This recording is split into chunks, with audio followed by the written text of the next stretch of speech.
3, 2, 1. Everyone stand up and shout hallelujah. Once again, hallelujah. Raise your hands up in heaven. Come on. Raise higher. Clap louder. Woo! If I shout Jesus, you shout King of Kings. If I shout King of Kings, you shout Jesus. Come on, shout hallelujah. Jesus. Jesus. Jesus. Jesus. Jesus. King of Kings. Lord of Lords. Son of God. The great I am.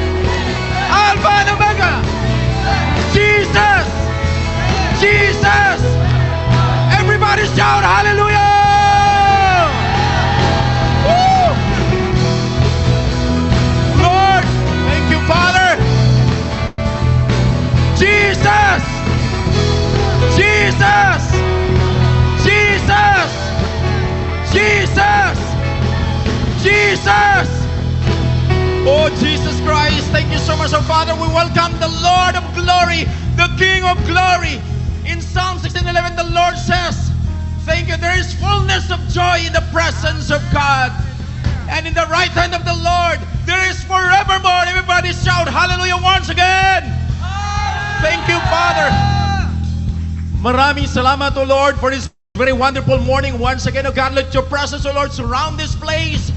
And I apply the blood of Jesus Christ, O God, in all corners of this worship place, O Father. And I rebuke and destroy the enemies of blood of Satan against us. Let the presence of the Lord overtake this place, and everyone receive the fullness of joy of the Holy Spirit. Thank you, Father. We trust everything into your hands, O Lord, and let Jesus' name be lifted up on high. Thank you, Father. This we pray in Jesus' name. Amen.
so good. Come on, let's continue to raise our hands to the Lord. Lift your voice, sing. Amen. Because the love of the Lord is so beautiful. Come on.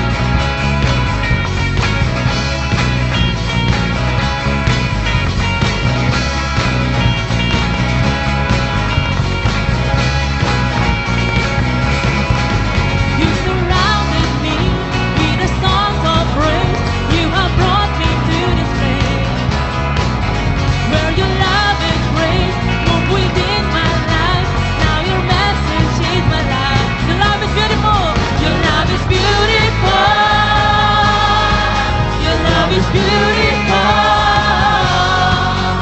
It's the reason why I sing all around the world. Let the praise begin. All around the world, let the praise begin. Yeah.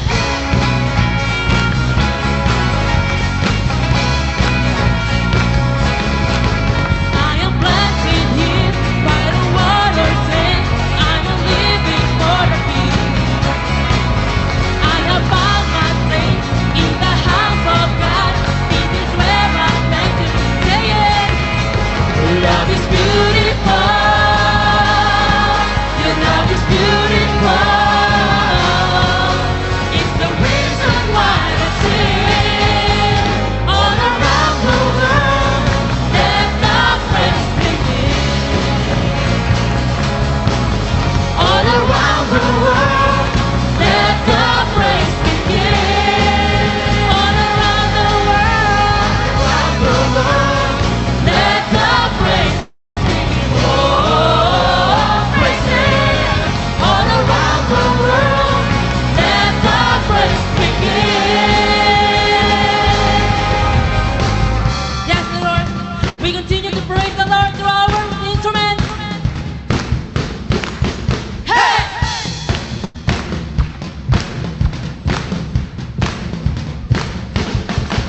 Hey!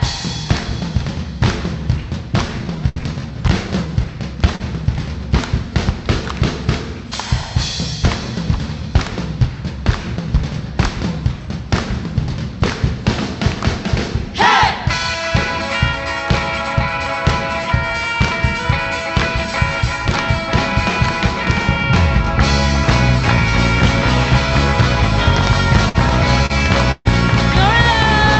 Your love is beautiful.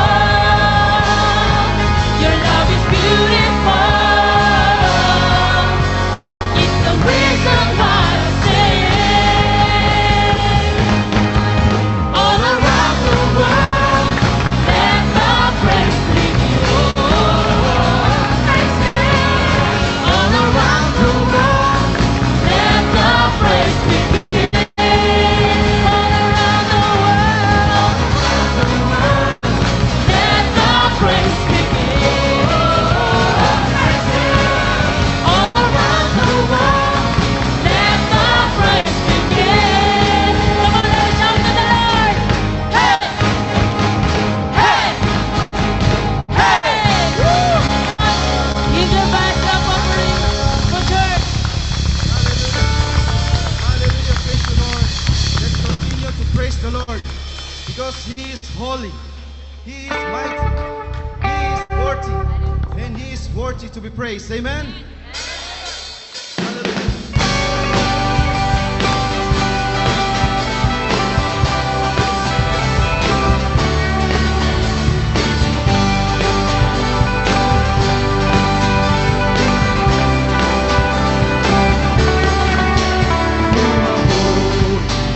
You are holy. You are mighty, You are you are worthy,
Let's continue to worship the Lord.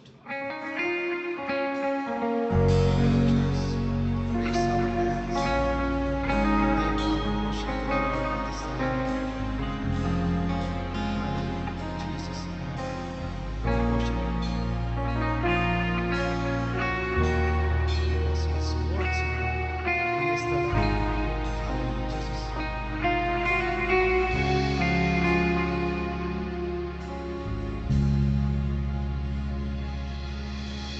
Thousand generations falling down in mercy to sing the song of ages to the Lamb. All have come before us, and all who will believe, sing the song of ages to the Lamb. Your name is the highest. Your name is the greatest. Your name stands above them all thrones and dominions, all power and positions. Your name stands above them all, and the angels cry.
is the highest. Your name, come on, church, is the greatest. Your name stands above them all. All thrones and dominions, all power and positions. Your name stands above them all. Your name is the highest. Your name is the greatest. Your name stands above them all. Jesus, your name is the highest. Your name is the greatest. Your name stands above them all. All thrones and dominions, all powers and positions. Your name stands above them all. And the angels cry, holy. All creation cry, holy. You will always stand, holy, holy forever. King of people sing, holy, to the King of kings. Holy, you will always be. Holy, holy forever. You will always be. Holy, holy forever. You will always be. Holy, holy forever.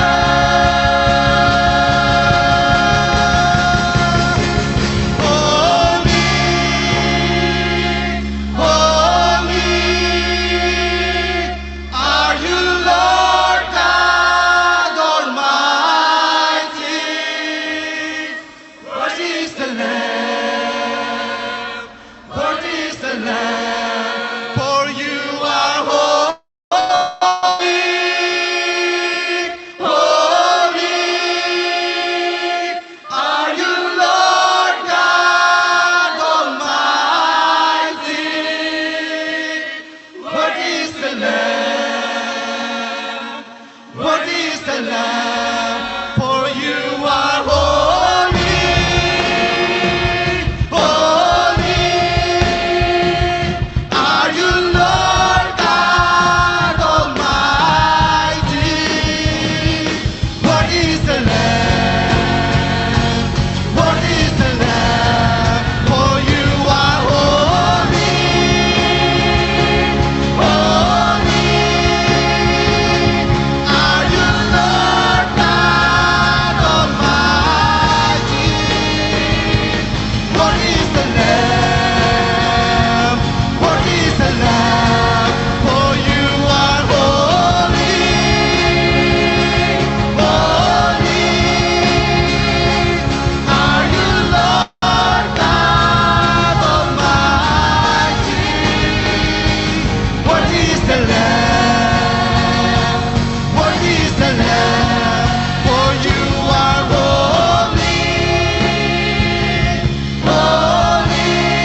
Amen. Hallelujah. So, blessed afternoon po sa bawat isa. Amen. So, batiin po natin yung ating mga katabi na pinagpalang hapon sa inyo. Amen. Na-bless po ba tayo? Amen. Hallelujah. So, wini-welcome po namin ang bawat isa sa ating gawain. And we welcome din po yung ating mga Zoom. Amen. Sa Zoom. So, yung ating pong mga taga-Zoom po, we welcome you sa ating worship service. And we acknowledge also sa ating pong mga VIP. So, pwede po ba tumayo kung sino po yung ating mga VIP sa araw na ito? Ayun, amen. Praise the Praise Lord. God. So, ayun. So, nasa po sila? Hallelujah. May dalawa, tatlo. Amen. Kayo po yung sagot sa aming mga panalangin. Amen. Siyempre, nagpapasalamat din po tayo sa ating pong mga kapatid na masipag na nag-i-invite para po maidala dito sa ating pong gawain. Amen. Bro Noel? Praise God. So, hallelujah. So, once again, welcome here in your church, in our church, Wi-Fi World Harvest International. So, gaya po na sinabi ni Brother Richard, masaya po kami na nandito po kayo sa araw na ito, nakasama namin. So, enjoy and feel the God's presence in this place. Amen. So, ganun din, blessed afternoon pala muna, Bro Richard and Pastor JM. And ganun din sa ating mga Zoom viewers. So, blessed afternoon po sa inyo lahat. Amen. So, sino ang excited and ready sa worship? Parang wala, parang walang buhay. Come on, bigyan nyo nga ng magandang palakpakan sa Panginoon. Amen. You may excited, yung punong-puno ng kagalakan. Amen. Because this is the day that the Lord has made. Amen. So, yesterday, nagkaroon tayo ng first batch re-encounter sa lahat ng mga leaders. Amen. Amen. So, Pastor JM, honestly, Sa lahat naman nag-re-encounter ka, Amen. raise your hands! It is a victorious day. And we're hoping na magkaroon pa tayo ng second batch ng encounter pa natin, of course. For sure. And bago na tayo mag-take away mamaya sa ating re-encounter, can we call on our beloved nanay to inspire us with our giving to the Lord sa salita ng Panginoon na impart niya for our tithes and offering. Amen. Amen.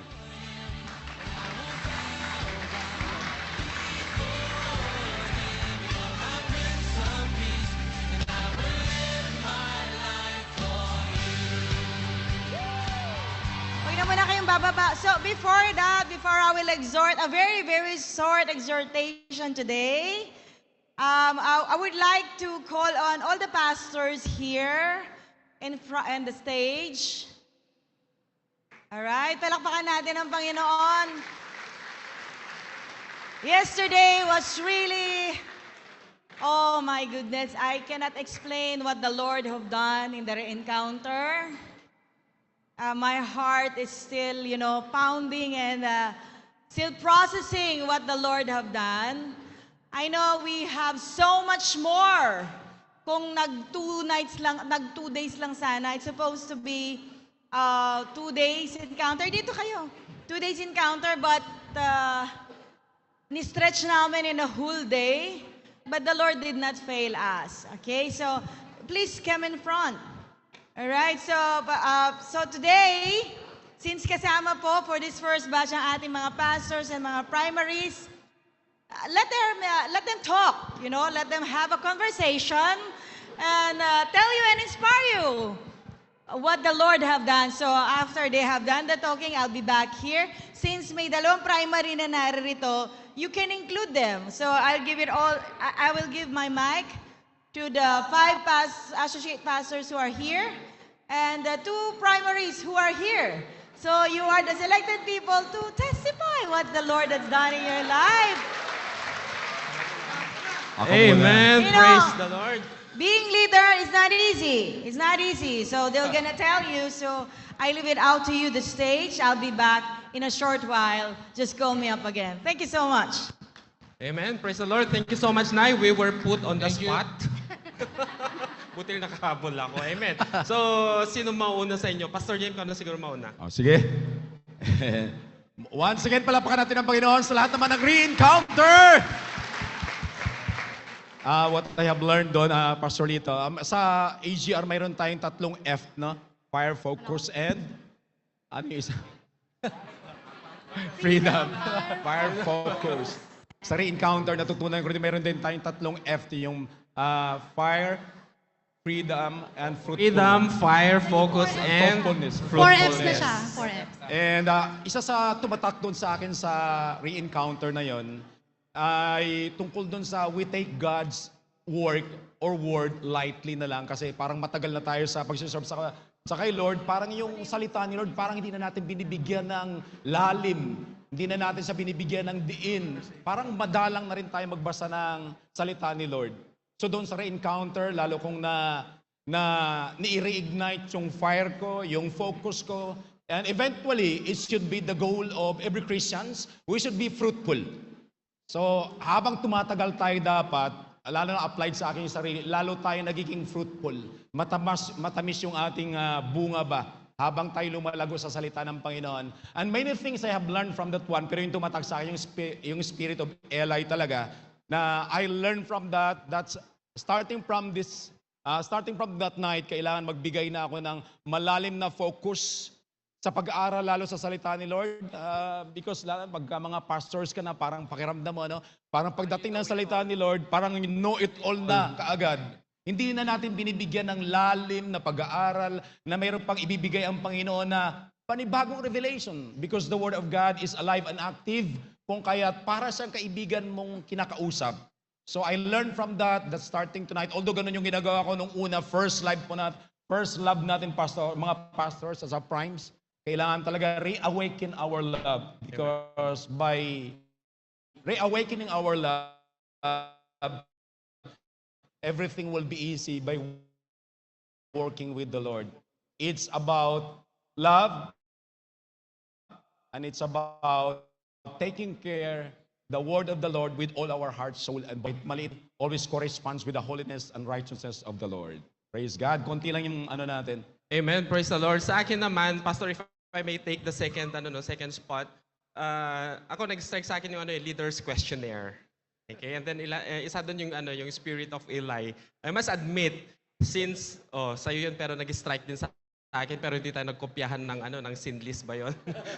Okay. So ang sa akin naman is as a pastor, as a cell group leader, and as a leader of this church for like more than 10 years already, we have a tendency to be very over-familiar, okay, with the process of the church, with what we are, yung mga devotions natin and everything. Pero ang nag-strike sa akin is yung carelessness ni Eli.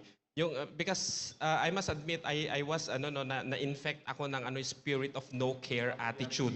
At saka yung no care attitude, for example, yung isang disciple na paulit-ulit mong fina-follow up and then wala na, hindi na talaga siya nag-appear. Pero responsibility natin as a leader to follow up. Responsibility natin na pagka napunta na sila sa net natin, napunta sila sa church, kailangan natin silang bantayan, kailangan natin silang pangalagaan, just like Jesus cared for us. Hindi dapat tayo gumi-give up ng basta-basta lang. Kaya nga, di ba yung natin, yung purpose, yung plans natin for Q1 2026 is back to church. Kailangan nating i-follow up yung mga nag-church na dati na nawala sila for whatever reason. So, balik tayo doon sa the spirit ni Eli. Nagkaroon ako ng ganong spirit, Pastor JM, si Brother Noel, minsan nakakakwentuhan ko lang, sabi ko, I don't care kung ano nangyari na sa kanila. I think it's time to focus on the other people or the other person na darating sa church. Pwede ganun siguro yung gagawin natin, pero may mga times kasi sa buhay ng isang Kristiyano na nag-attend sa church, one chapter lang ng buhay niya, na nagkamali siya, or one chapter na nadapa siya, it's not enough reason para i-conclude mo na wala ng pag-asa yung taong yon. Kaya kailangan natin silang balikan. So yun po yung sa akin, nag-strike po sa akin. Pastor Angie. Amen. Sige po, maraming salamat. So first of all po, nagpapasalamat po kaming lahat sa buhay po ni Nanay Pastora at ni Tatay Rev for always loving us unconditionally. Amen. Lalo na po kaming mga primary 12 leaders. May mga times po na minsan po matigas ang ulo po namin kahit matagal na po kami sa church, may mga times pa rin po na na-hurt po namin ang feelings po nila. But despite of that, nakita po namin talaga yung pagmamahal nila, especially yung pushing through with this encounter. So, sa hindi po nakakaalam, kami po ni Pastor Mark, we are a product of EGR Batch 1. So, it's been like 17 years since na-encounter po namin ang Panginoon. We were both single during that time. Nung pong kahapon po sa EGR, sa re-encounter, na remind po ulit kami, unang-una po yung self-image po namin. Ako personally, yung self-image ko, kasi syempre, with a lot of roles na meron po ako, being a wife, being a mother, being a career woman, pastors, cell leader. So ang dami po talagang mga roles, and sometimes, the schedule is so overwhelming. Minsan hindi mo na alam kung ano yung mga roles na dapat i-prioritize mo. But last night, na-remind ako ng Lord about my self-image, about my priorities. Kasi yung po kasi yung mga disciples dati, pag ina-encourage mo silang mag-win ng souls, mag-attend ng mga cell group, ng mga mentoring, ang dami nilang mga excuses, especially when it comes to family. Like, I have to take care of my children, I have to do the household chores. And now that I've experienced na wala po kaming kasambahay, and we have to manage everything po sa bahay, mas lalo ko po silang naintindihan. At doon ko po na-realize na it's just a matter of setting your priorities. Lalo na kung nakita mo na, okay, you have a lot of household chores, labahin, tupiin, plansyahin, and there is this disciple, no, na maghihiwalay na sila, kailangan nila ng immediate rescue. So ano po ang priority natin? Uunahin ba natin na magtupi ng damit, maglaba, o isa-set aside po muna natin yon at to the rescue po tayo sa mga disciples natin, to give them advice, to give them guidance, and to pray for them. So, kahapon po, nagkaroon po ng mas malinaw, no, na pangunawa po sa akin about my image, about my priorities. At nung pong first EGR ko, sabi nga po din ni PJM, 3 Fs po yung na-receive ko po noon. But with this re-encounter, naging 4 na siya. So, again, nagkaroon po ako ng freedom. Yun po yung unang F. Kasi I know, doon sa 17 years na na-enkwentro ko po ang Panginoon, kahit po nag-volunteer kami, nagmi-minister po kami, syempre, hindi mo po maiwasan na minsan may mga negative thoughts na pumapasok sa isipan mo, may mga discouragements. So once again po, nakaranas po ako ng freedom sa lahat po ng mga negativity, lahat ng mga pressures, lahat ng mga hurt na naramdaman ko, naranasan ko sa mga disciples, especially yung mga umalis, na iniwan kami. Pangalawa po, nakareceive po ako ng fire, no? Once again, yung pong empowerment, yung anointing po ng Holy Spirit, muli po ko pong naranasan. And then nagkaroon po ako ng focus. So now, hindi lang po, kasi although the network is big, pero na-remind po kami po na hindi po dapat kami tumigil doon because we have a lot of things to do, not just but win souls as many as we can. So nagkaroon po kami ng focus po doon. And lalo na po yung pang-4, which is yung fruitfulness na sinasabi nga po natin. So bilang pong mga pastors na and mga leaders, ina-encourage po namin ang bawat isa na desire nyo din po na magkaroon po kayo ng re-encounter tulad po ng na-experience po namin. Because really, makakaroon po kayo talaga ng healing, no? Akala mo yung mga bagay na bin-rush off mo lang, okay lang siya. Pero doon po natin ipapakita po sa atin ng Panginoon na there's a lot of things na kailangan po talaga nating i-deal with our relationship sa Kanya, relationship kung may asawa ka, relationship sa mga tao sa paligid mo with your disciples. At syempre, sabi ko nga po, yun pong atin pong fruitfulness, wag po natin siyang kakalimutan. Kasi po, hindi po tayo niligtas, Panginoon, ng ganun-ganun lang. Ikaw, ako, tayo pong lahat, may gagawin po tayo para sa Panginoon, and that is to win souls and make disciples. Glory to God. Amen. Sabi ni PDC, malamang ikaw na sunod. Hallelujah. Ay, excuse me. Amen. So, wag naman yan. Grabe. Yan, pagdugtog pa lang, wala na. Yan na, tumulo na luha agad, no? Hawakan mo ako. Amen. Hawakan mo ako. Amen. For me, it was really an awakening for me personally. And I mean, katulad nga sinabi ni Pastor Angie kanina, we have been a product of Batch 1 AGR. And for all throughout, by God's grace, nakita namin how the people goes. Maraming disciple, they come and they go. Alam mo, kala mo sa tagal mo, nasanay ka na sa mga taong ganyan. But for me, akala ko everything is all right. Moving on, serving the Lord, doing His purpose, sharing the gospel, discipleship. And then, nung I was trying to, of course, hindi lang yon, I'm also a businessman. Nag-iisip ka na paano mo i-survive yung company mo for another year, mga liabilities and all this. May anak ka pa, nagpapaaral ka, so may ministry ka. Parang ang hirap i-juggle habang nag-serve ka sa Panginoon. Lord, paano kaya to? Kaya there are times na parang hirap kumonek, Pastor Lito, Pastor Darwin. Parang gusto mo gawin yung kingdom, pero meron kang isang kingdom na tinitignan, no? Especially family.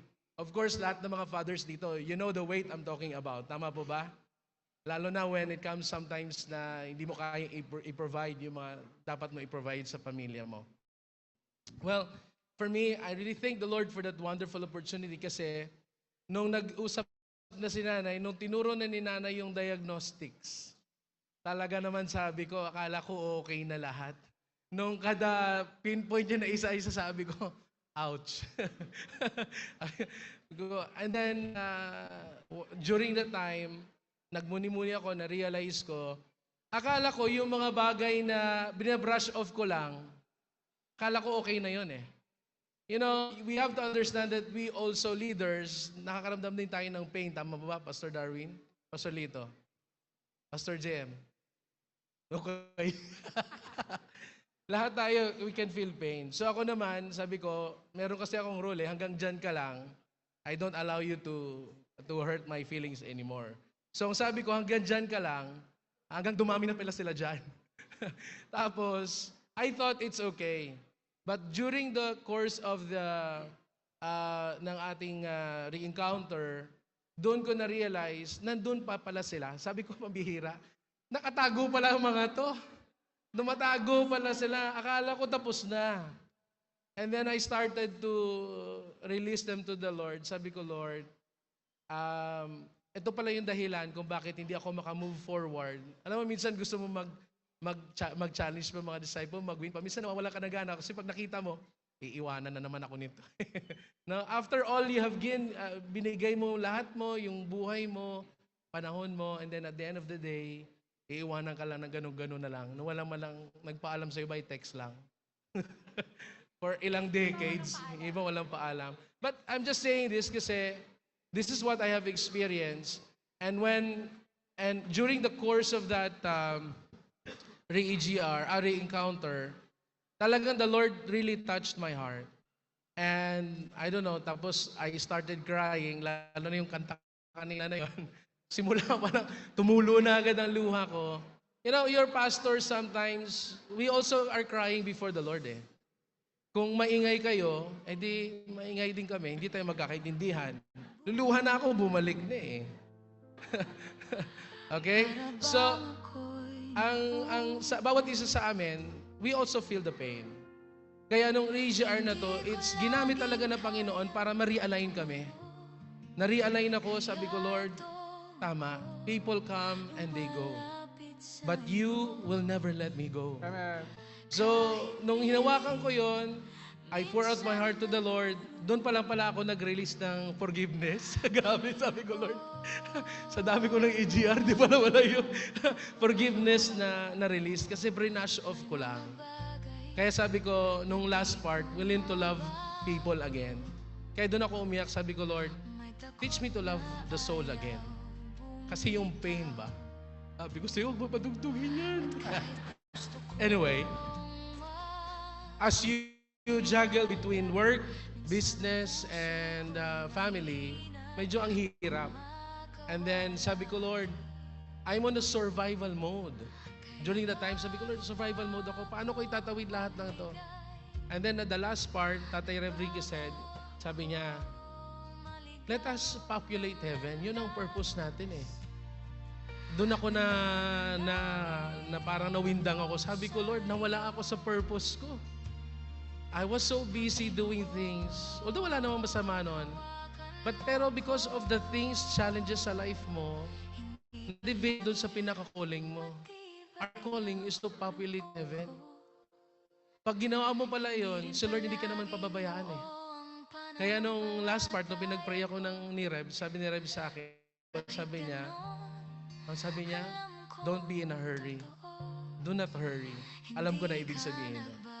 Kaya, yung re-encounter for me, lalo na, bago yan, nagpipray ako kay Lord. Sabi ko, Lord, I want financial breakthrough.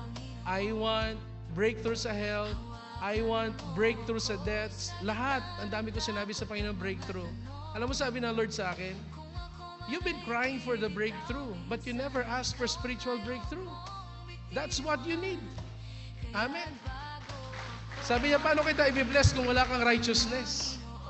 Kasi kung wala kang spiritual breakthrough, wala kang righteousness eh. So when I encountered the Lord sa EGR na yon, talagang narealize, sabi ko, Lord, I only need Jesus. Nothing else. Then all will be well. Kaya, I thank you po, Nanay Pastora, Tatay Rev, for your love for us. No, kahit we desire to have that, pero nakita nyo na agad. Kaya, for me, personally, it was a life-changing event for me. And I know, from this forward, everything will not be the same again. Because I know that my purpose today is to help populate heaven. Realignment ang ginawa ng Panginoon naman po para sa akin. Maraming salamat po. Madugo. Kung kanta na yan. Amen. So, ako na. Wala nang bago sila Bro Richard. So, ako naman po, marami na silang sinabi, no? So, konti na lang sa akin. Amen. Ang sa akin po the thing that the Lord have reminded me yesterday sa encounter is He have reaffirmed my calling, no, as a pastor. Kasi mga leaders, no, sometimes we forgot that it is God who have called us. Amen? Kapag nakakalimutan kasi natin yung bagay na yon, we are going to depend on our own strength, no, sa atin pong leadership. So, yesterday, meron isang verse na sinabi si Tatay Reb doon na if I am not mistaken, sa 1 Timothy yata, no, sinabi doon ni Apostle Paul that he is an apostle by the will of God. Okay, by the will of God. So, that time I was reminded that I am a pastor, I am a leader by the will of God, not by my own will. So, kapag ka-will ni Lord, yung pagiging leader mo, pagiging pastor mo, then everything will be provided for you. All you have to do is to say yes to that calling and everything will follow. No, kapag ka ikaw naging leader ka by your own will, that is suicide. Because being a leader is not easy. No. So, yung tawagin ka ng Panginoon maging leader, ang confidence mo, no, you are confident because it is the Lord who have called you. Pagka si Lord tinawag ka, sigurado naman hindi ka niya pababayaan eh. Amen po ba? So, this is not only for me but for all the leaders. God is reminding each and every cell leaders here that you are not a leader by your own choice. You are a leader by the will of God. Amen? So, kung sa EGR, no, ang, anong tawag yun? Slogan ba yun? Yung sinasabi natin? Your life will never be the same again. Sa re-encounter naman, your leadership will never be the same again. No. Basta sundin lang natin, namnamin natin bawat topic doon, bawat lesson. And I believe our leadership will never be the same again. Kung magaling ka na, no, mas gagaling ka pa sa leadership mo kapag ka umattend ka dito sa re-encounter. Yun lamang po. Hallelujah. May add-ons lang ako doon. I would like to emphasize bilang leader tungkol doon sa purity natin, ano? Mga leaders, isa rin yun sa mga nag-strike sa akin. You know, I'm single. And na-tackle po natin doon yung mga, lalo na ang espiritu ng masturbation. I would like to emphasize to everyone, nanay and tatay asking me for this one every time. It's a struggle. No? It's a struggle. We have to really face it in reality. And so, bilang leader, it's not going to be a struggle if we love God more and more. We may fall sometimes, napofall tayo, but I would like to give you an idea on how to overcome struggles with our purity. Just increase our love to the Lord, because when we love, love empowers faithfulness, love empowers peace, love empowers joy, love empowers self-control. It's all about love. So kung mayroong lacking sa atin that we cannot overcome something, whatever that sexual purity sa mga anak ng Diyos, I know, lalo na sa mga men or women also, let your purity matters most when you are serving God. Because God is not looking for how far you are in the ministry, but it's our holiness and righteousness that matters most in serving the Lord. Amen? Amen. Amen. Praise the Lord. Thank you so much, co-pastors. In as much as we wanted to call yung mga co-leaders po namin na nag-attend kahapon, and iiwan namin mamaya kayo dito sa stage, magte-testify itong dalawang kapatid namin from the primary. It's a good, we want to thank this opportunity po si Tatay Rev and Nanay Pastora for giving us this wonderful opportunity. Kasi we have been so overly familiar as leaders, and I think kagaya ng mga sino man regular na nagpapa-check up dito, yung mga pupunta for executive check-up or kung may mga regular check-ups kayo, di pa parating sinasabi ng doktor, you have to come every 3 months para i-replenish nila yung gamot or titingnan nila, ganun-ganun. So sa atin, we don't need to go every 3 months. Siyempre, dahil this is a church activity, siyempre di naman natin pwedeng gawin araw-araw yung re-encounter or gagawin natin araw-araw yung encounter, but you can do it on a personal level, pero group level, maganda siguro na gawin natin ito. Mag-start tayo siguro since once a year or maybe semi-annual lang sa maging quarterly hanggang everyone would be sabi nga ni Pastor Darwin, your leadership will never be the same again. Okay. So tignan natin kung next week kung i-allow pa ng ating mga mahal na pastors to hear from our other primary or other leaders, yung mga 144 leaders and cell group leaders, to hear their testimonies, maganda po siguro. So with that, bababa po kami, Pastor JM, Brother Noel, and Brother Richard. Ipagpatuloy niyo po yung inyong testimony. So Amen. later on, Brother Noel and Brother Richard, I'll be hearing your testimony about sa ating re-encounter. Meanwhile, yun, sabi ko nga kanina, let your purity serve the Lord most rather than be busy with the kingdom. Have intimacy with the King, more time with the King, because more time with the King is matters most. I think yung susunod natin. Can we call on our beloved Nanay to give us an inspiration on how we love to give more to the Lord in our tithes and offering? Amen. Palakpakan natin ang Panginoon.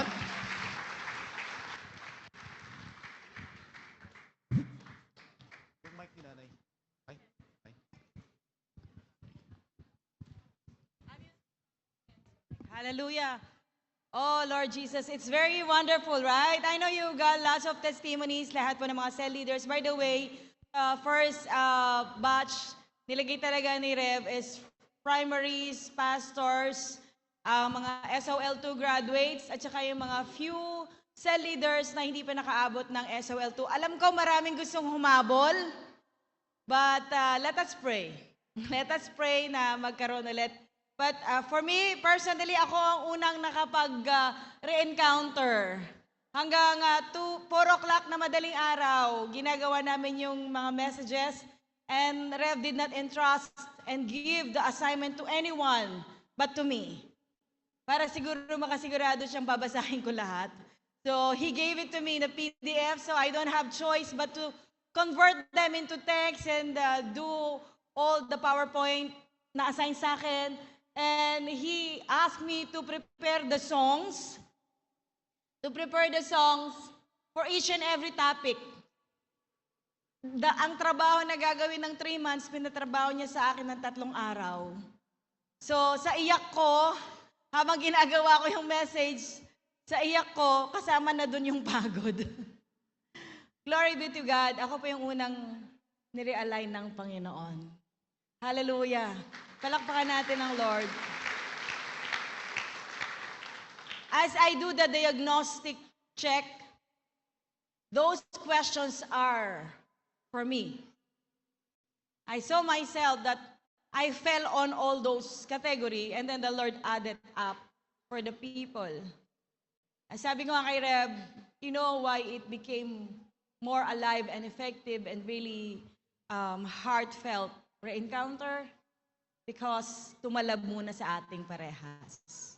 And the Bible is really true. He who refreshes others refreshes himself. Amen? Because the Rev is always reminding me it's not all about us. It's all about Jesus. Because sometimes you think that you cannot give. You cannot give to other people because how can I give this? I don't have this. Right? Amen? But when you started from the heart, you will realize you can give. And what you gave is what you also gave. Well, what you gave to others is also what you gave to yourself. Amen. So, hindi ko na po masyadong patatagalan. You already heard lots of testimonies to all our brethren. I know there are lots of things and we are formulating and fixing the time schedule para po sa ating re-encounter batch 2. Palakpakan natin ang Panginoon. Get me excited. If you are a person na parang wala nang dating sa'yo ang mga spiritual activities and you feel like you are going back to the place where hindi ka pa nag-encounter, abangan mo ang re-encounter.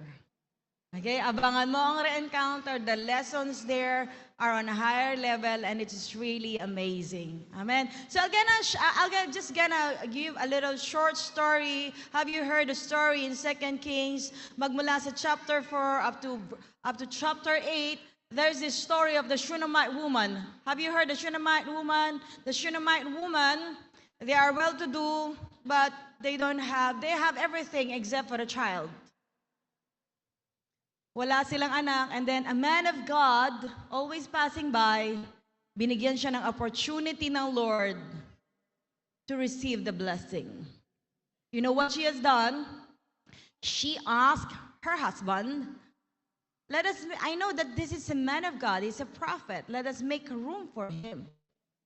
So matotal, gumawa na room, na-convince niya ang husband niya, and pumunta na doon dahil meron na siya lahat. Pumunta doon ang man of God. Whenever he passed by, he has his own room there. And then the Lord spoke to the prophet. And hindi naman niya hinihiling, but she concealed it in her heart. Sinabi ng prophet na magkakaanak siya. Sabi niya, from this time, next year, you will have a child. Ano ang sagot ng Shunammite woman? Please, my Lord, do not awaken this. Kumbaga, alam mo yon, kinalimutan ko na to, yung hinihingi ko na to. Maybe you're 50 years old, 55, or turning 60, hanggang ngayon single ka pa, wala ka pang spouse. Malay mo, di ba?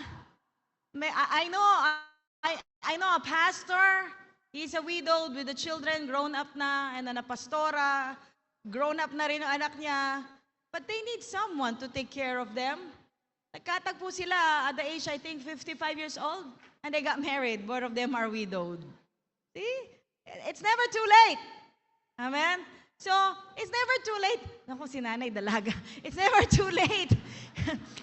It's never too late. Amen? Hallelujah. It's never too late sa Panginoon. He knows when He will gonna give.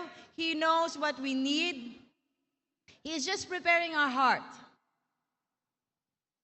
When the heart is ready, then you will receive. Amen? It's all about the heart. It matters what is in here. That's why the Lord was pleased to the offerings of the widowed lady na kusing lang ang binigay niya, and yet that's what she had. It's the whole thing that she had. Pero binigay niya lahat sa Lord. When it comes to value and when it comes to monetary, you think na mas maraming binigay yung mayaman. But the Lord is looking onto the percentage, you know? Don't you think that 10% or tithes is a big thing? That 10% represent your 100%. Because the Lord will going to bless, whether you like it or not, the Lord will going to bless the vineyard if you prioritize Him. Why does Shunammite woman value the man of God? Because he carried the word of God. She knew that this man of God represents God for her. And the Lord have brought that message to her. And she conceived, and she had a child. To cut the story short, while the child is growing, when he was a boy, he died, and the Lord restored it back. You know, sometimes we give to the Lord, oh, I'm gonna give my first fruit, and then you lost your job, and you think, oh, hindi yata effective ang first fruit na to. Carry on. After some time, there was a famine in the land of Israel. At napawala yung lupain ng Shunammite woman na to, napunta sa pangangalaga ng iba. But there is a king who came into the position, and they were looking for Elisha, the prophet. And they need the proof of the miracles that he has done. And they have called the Shunammite woman that nagkaroon ng miracle. After a year with the word of God through the prophet, nagka-baby sila, nagka-anak sila, the boy died and God resurrected. And you know what happened? The lady, the woman, think that she lost everything. Oh, sometimes you're thinking, I followed God, I obeyed God, but look at what happened. She might be, on that state of thinking, I followed God, but I lost everything. You see? I lost everything. But you know what happened? The king, commanded his people to give back yung lupain ng babae, ng Shunammite woman, kasama ang lahat ng harvest. During the time na wala na sa kanya ang lupain hanggang sa time na yon. Ibinigay lahat sa kanya, kung ano yung kapital niya, pati yung mga fruit na hindi naman siya ang nagtrabaho, but still it is there. Don't you think it is not working? It is, as long as your heart is right before the Lord. That's why when you give, when you offer your tithes and offering to the Lord, when you are prompted, convicted to offer your first fruit to the Lord, don't you think that it is not working? It is. Just wait for the right time. Amen? So, things may just, look so parang doubtful ka sa mga nangyayari because you're looking into the naked eyes. But if your trust in the Lord is solid, your trust in the Lord that He is sovereign and He's doing a great things in your life, then it will happen. Amen? Okay, ibabalik ng Lord, hindi lang ang buhay. Ibabalik ng Lord lahat ng nawala sa'yo, pati yung dapat na nasa iyo, na kinuha nila, may tubo pa. Amen? So, tumayo po tayong lahat. Let us activate this faith. Okay? And just like the Shunammite woman, she never asked for a son, but the Lord knows what she needs. And then she lost everything, and then the Lord restored. Just trust in Him. So now, I know you have a prayer request in your heart, and maybe you lost business, relationship, properties, trust. May the Lord restore it all. You say, Lord, thank you for giving us the opportunity to bless you through this church.